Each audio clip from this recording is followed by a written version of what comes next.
Sopa. Susah dia. Selesai. Cucing.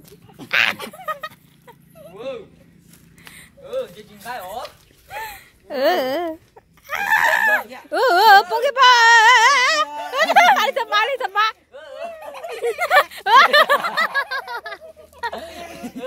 Jadi nanti kau gampang lah. Tapi kita dia buat tinggal lagi. Saya lu kayaknya tao thấy bớt nhớ vậy nè. Saya lu chỉ nó cái tao cái bị nè. Cầu đó. Thấy gì được cái tao.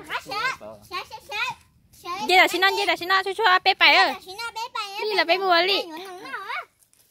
Mua. Cho ăn là bé nhuận nồng á. Đi cần đi cái bỏ cho trốn thôi.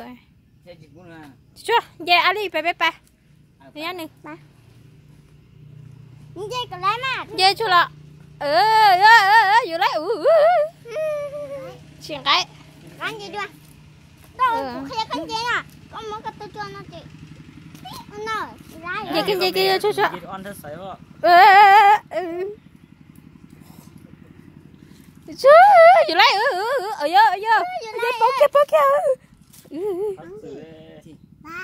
Sapa trên này dây đi hết dây đây.